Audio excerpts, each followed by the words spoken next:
Αγαπητές φίλες και φίλοι, γεια σας. Σήμερα θα μιλήσουμε για ένα θέμα που αφορά την αυτοίαση και την αυτοθεραπεία που διαθέτει το σώμα μας. Και θα μιλήσουμε πιο συγκεκριμένα για την κορτιζόλη, αλλά και για την κορτιζόνη. Όταν ακούμε τη λέξη κορτιζόλη, το μυαλό μας συνήθως πηγαίνει κατευθείαν στο στρες. Οι περισσότεροι τη γνωρίζουμε σαν την ορμόνη του στρες και τη φανταζόμαστε σαν κάτι αρνητικό, σαν την ορμόνη που προκαλεί το στρες, που μας φθείρει και που μας αρρωσταίνει.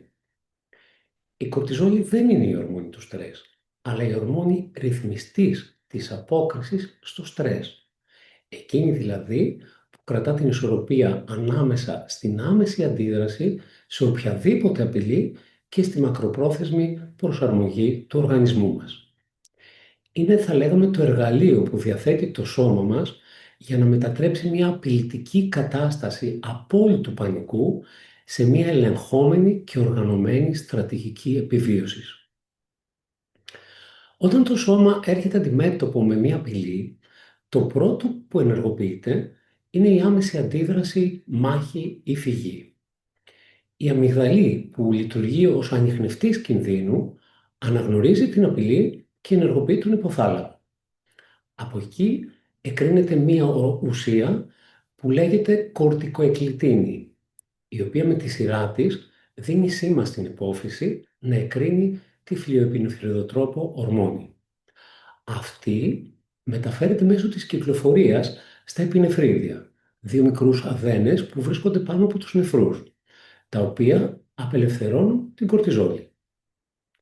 Έτσι δημιουργείται ένας ολόκληρος άξονας επικοινωνίας που είναι γνωστός ως υποθάλαμος, υπόφυση, επινεφρίδια και που εξασφαλίζει πως το σώμα θα περάσει από την πρώτη φάση του σοκ από την απειλή σε μια πιο σταθερή και ελεγχόμενη κατάσταση επιβίωσης.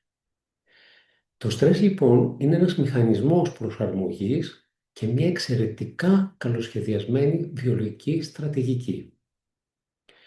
Το πρόβλημα ξεκινά όταν το στρες είναι έντονο ή παρατεταμένο. Όταν οτιδήποτε συμβαίνει το ερμηνεύουμε μέσω της σκέψης σαν απειλητικό.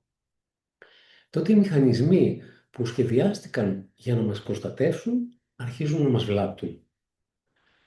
Χωρίς κορτιζόλη το στρες θα γινόταν χαοτικό και επικίνδυνο.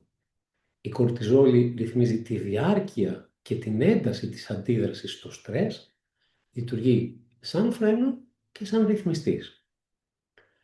Στον άνθρωπο η κορτιζόλη υπάρχει στη φυσική της μορφή και ανήκει στην κατηγορία των γλυκοκορτικοειδών.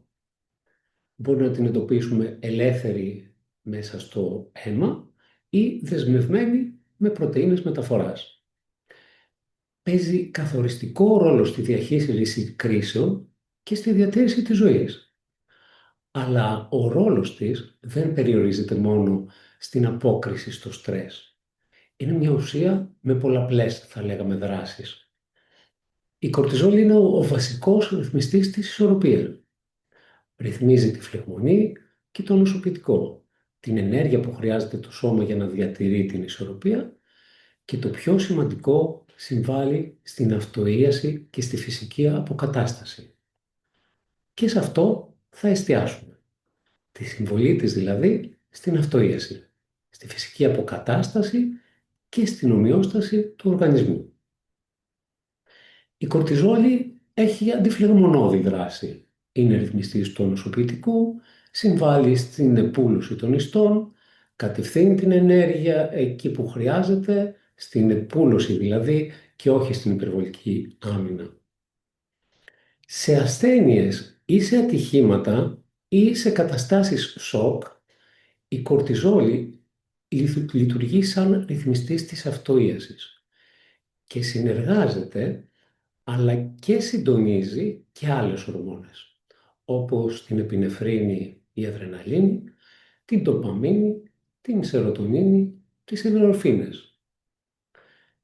Για να τα κατανοήσουμε καλύτερα όλα αυτά και τη σοφία, θα λέγαμε, της κορτιζόλης και το ρόλο της στην επιβίωση και στην αυτοίαση, αλλά και τη συνεργασία με τις άλλες ορμόνες σε μια κατάσταση κρίσης, θα δούμε ένα παράδειγμα. Φανταστείτε κάποιον που εμπλέκεται σε ένα σοβαρό τροχαίο ατύχημα. Είναι εγκλωβισμένος μέσα στο αυτοκίνητο, με πολλαπλές σωματικές βλάβες, έχει πιθανότατα ένα κάταγμα στο πόδι, αιμορραγία, δερματικά τραύματα που τον εκθέτουν σε κίνδυνο μόλυνσης. Σε αυτή την ακραία κατάσταση, ο χρόνος φαίνεται να παγώνει. Το σώμα του όμως όχι μόνο δεν παγώνει, αλλά ξεκινά και μια εξαιρετικά πολύπλοκη και οργανωμένη διαδικασία επιβίωσης. Πάμε να δούμε ποιος είναι ο ρόλος της κάθε μιας ορμόνης ξεχωριστά.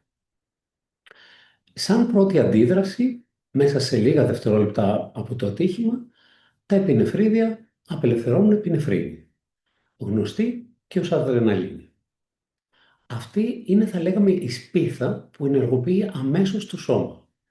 Η καρδιά ανεβάζει παλμούς, η αρτηριακή πίεση ανεβαίνει, οι πνεύμονες διαστέλλονται για να μπει περισσότερο οξυγόνο, το αίμα κατευθύνεται μακριά από μη απαραίτητα συστήματα εκείνη τη στιγμή όπως είναι η πέψη και στέλνεται εκεί που χρειάζεται περισσότερο, στους μύες και στον εγκέφαλο και προκαλεί άμεση αντίδραση για επιβίωση. Η επινεφρίνη οξύνει τις αισθήσεις, εστιάζει την προσοχή και προετοιμάζει το σώμα για μάχη ή φυγή. Όμως χωρίς την κορτιζόλη το σώμα θα κατέρεε μέσα σε λίγα λεπτά. Η κορτιζόλη εξασφαλίζει ότι υπάρχει συνεχής παροχή ενέργειας, σταθεροποιεί την αρτηριακή πίεση και περιορίζει την ανεξέλεγκτη φλεγμονή από τα τραύματα, ενώ παράλληλα δρά και αιμοστατικά.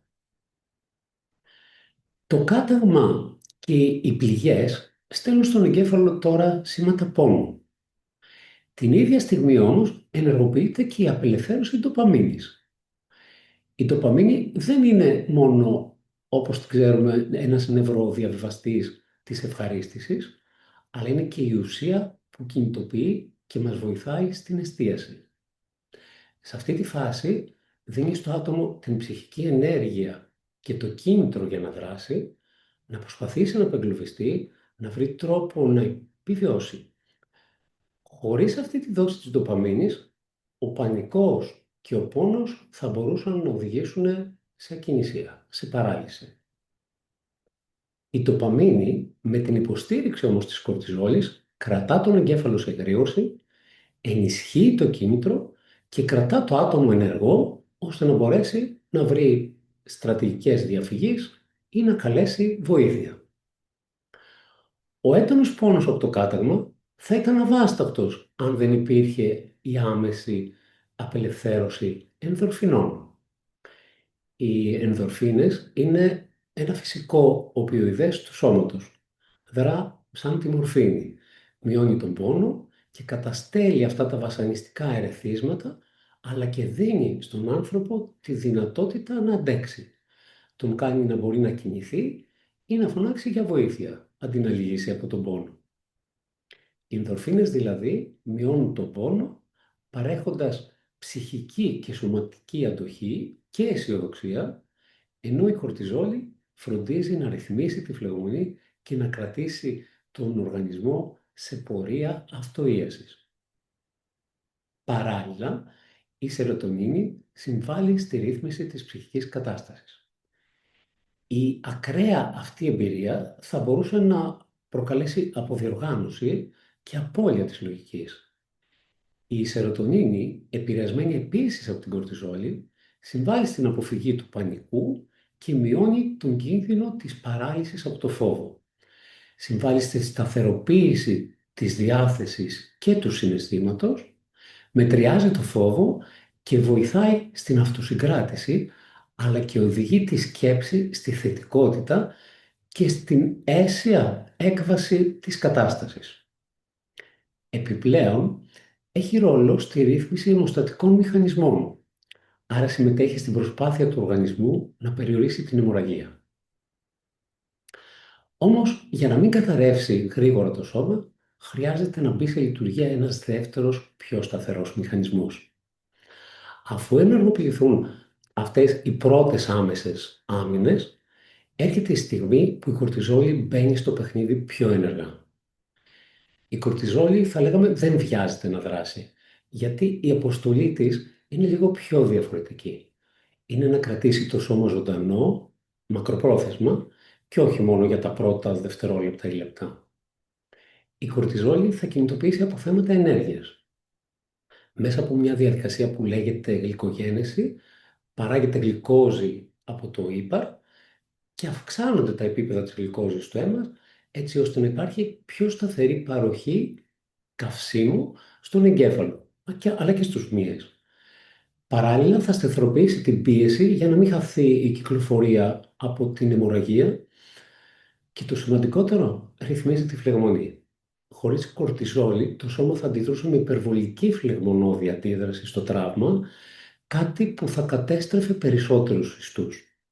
Η κορτιζόλη βάζει ένα φρένο, προστατεύοντας το ίδιο του το σώμα από τον ίδιο του τον εαυτό. Εδώ λοιπόν φαίνεται πως η κορτιζόλη δεν έρχεται να αντικαταστήσει τις άλλες ορμόνες, αλλά να τις συντονίσει. Η ντοπαμίνη δίνει την όθηση για δράση, η κορτιζόλη εξασφαλίζει την ενέργεια και την πνευματική καθαρότητα για να αξιοποιηθεί αυτή η όθηση. Η σερωτονίνη σταθεροποιεί τον ψυχισμό, η κορτιζόλη ενισχύει αυτή τη σταθερότητα με φυσιολογικά μέσα, αποτρέποντας τον οργανισμό από το να εξαντληθεί. Οι ενδορφίνες μειώνουν τον πόνο, η κορτιζόλη αναλαμβάνει να κρατήσει την επούλωση σε ισορροπία.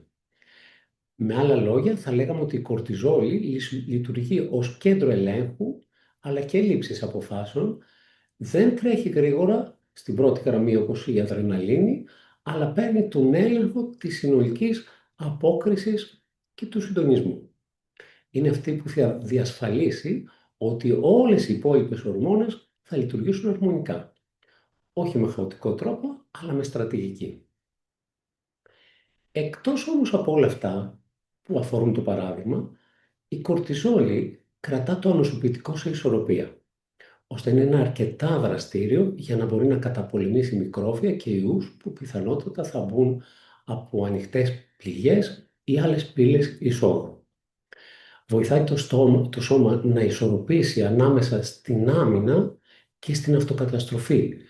Περιορίζει και αποτρέπει δηλαδή τις αυτοάμεσες αντιδράσεις, δηλαδή το σώμα να επιτίθεται σε δικούς του ιστούς.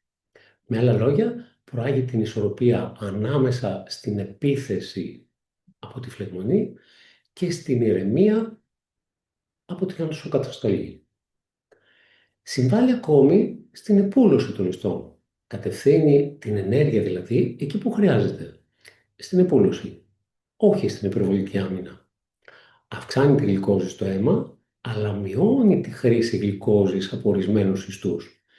Και με αυτόν τον τρόπο προστατεύει τον εγκέφαλο που τη χρειάζεται περισσότερο για να ρυθμίζει την απελευθέρωση νευροδιαφεστών και να επιτρέπει στον οργανισμό να επαναφέρει την ομοιόσταση μετά από ένα τραύμα ή μία ασθένεια.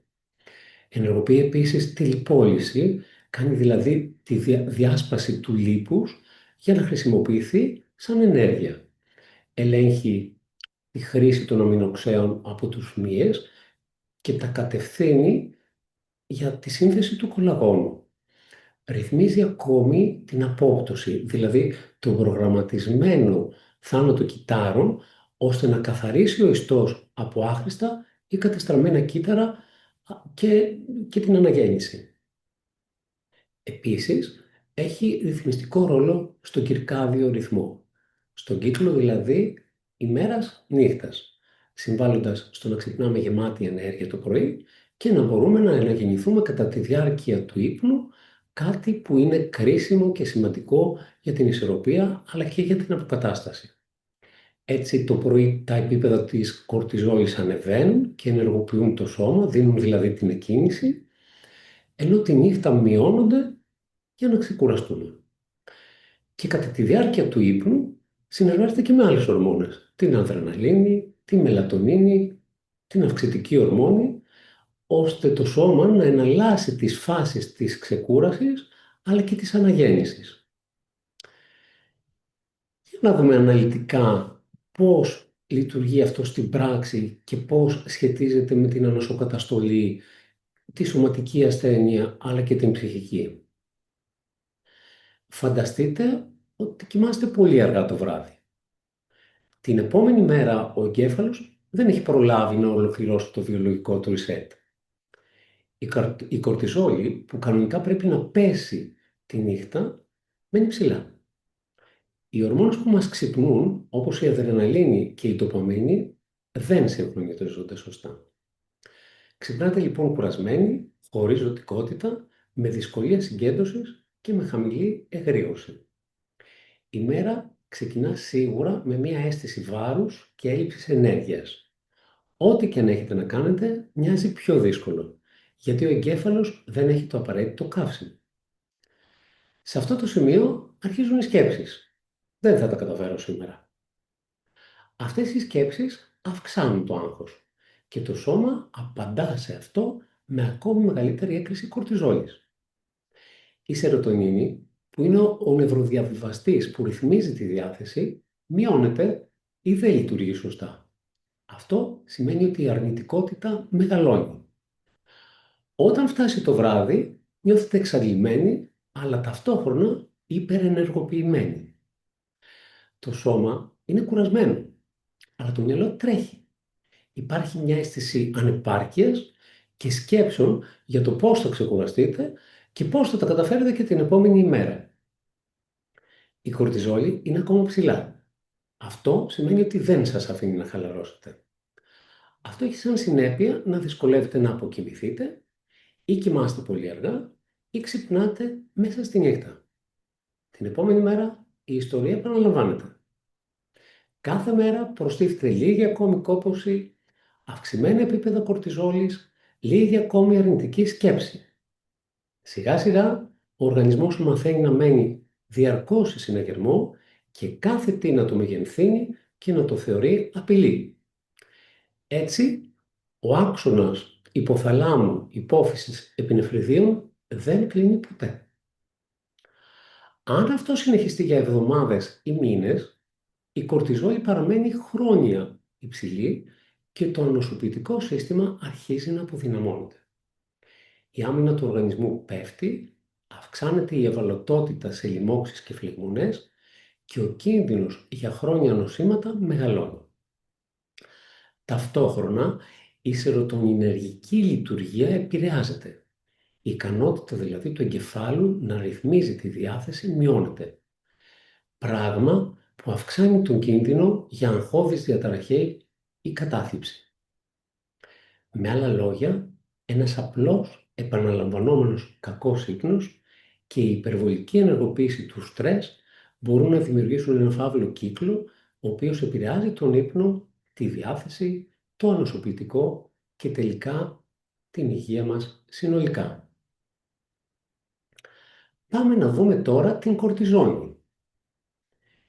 Οι επιστήμονες λοιπόν ανακάλυψαν ότι η κορτιζόλη έχει τόσο ισχυρή αντιφλεγμονώδη και ανοσορυθμιστική δράση που προσπάθησαν να την αντιγράψουν στο εργαστήριο.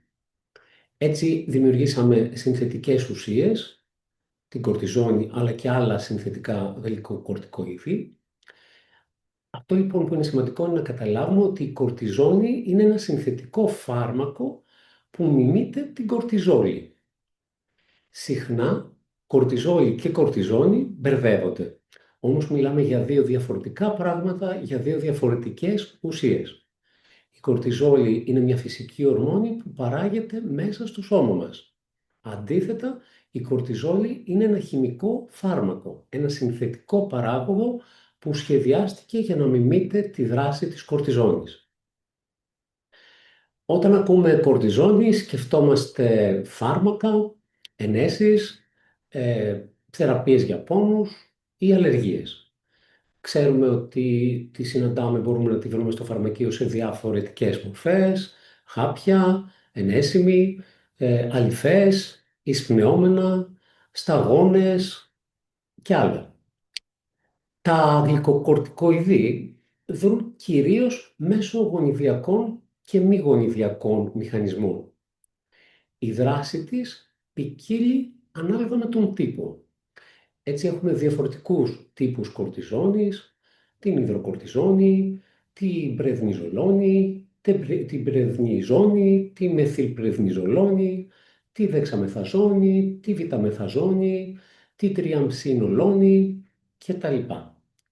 Αυτά τα φάρμακα έχουν εξαιρετικά μεγάλη αξία και τα χρησιμοποιούμε σαν αντιφλεγμονώδη, σαν αντιειδηματικά σε ένα εγκεφαλικό είδημα, σαν ανοσοκατασταλτικά σε περιπτώσεις μεταμοσχεύσεων, πολλές φορές για ορμονική υποκατάσταση, για την ανεπάρκεια των υπερνεφριδίων ή την νόσο Άντισον, αλλά και για τοπική χρήση σε δερματολογικές παθήσεις, ενέσιμη μορφή σε αρθρώσεις, αιμοστατικά, αντισταμινικά, παυσίπονα κτλ. Και η ένδειξη που έχουν είναι για διάφορες ασθένειες, για αλλεργίες, για δερματικές παθήσεις, για έγξεμα, δερματίτιδα, για ρινίτιδες αλλεργικές, για ρευματοειδή αρθρίτιδα, για αυτοάνωσο νοσήματα, όπως ο λύκος, για φλεγμονώδεις παθήσεις του εντέρου, σε πολλαπλή σκλήρυνση, σε καταστάσεις σοκ, σε ρευματολογικές παθήσεις, στον καρκίνο, στη λευχαιμία, σε σοβαρές περιπτώσεις COVID, στην προορότητα του εμβρίου και πολλά άλλα. Αλλά χρησιμοποιείται εκτός από μόνη της και συνδυαστικά και με άλλα φάρμακα. Η αλήθεια είναι ότι μπορούν να σώσουν ζωές. Όμως έχουν ένα μειονέκτημα. Δεν διαθέτουν τη σοφία και την αυτορύθμιση της φυσικής κορτιζόλης. Όλα τα είδη κορτιζόλης επενεργούν εξωτερικά και δεν ξέρουν πότε να σταματούν από μόνο τους, ούτε να συνεργάζονται και με άλλες ορμόνες. Γι' αυτό μπορεί να έχουν και παρενέργειες, αν τις χρησιμοποιούμε υπερβολικά ή μακροπρόθεσμα. Αυτό σημαίνει δηλαδή πιθανότατα οστεοπόρωση, αύξηση του βάρους, υπεργλυκαιμία, διαβήτη, κατακράτηση υγρών, ψυχικές διακυμάνσεις, υπέρταση, ανοσοκαταστολή και αυτό μπορεί να έχει και ένα κίνδυνο αυξημένων λοιμόξεων. Με άλλα λόγια, η κορτιζόλη ως φάρμακο είναι ένα χρήσιμο αλλά ξένο προς το σώμα βοήθημα που δεν μπορεί να υποκαταστήσει τη φυσική σοφία της κορτιζόλης και της εσωτερικής αυτορύθμισης του σώματος. Πολύτιμη αλλά ξένη προς το σώμα. Η φυσική κορτιζόλη παραμένει ο αληθινός συντονιστής, το κέντρο των αποφάσεων που ξέρει πώς να ισορροπήσει το σώμα.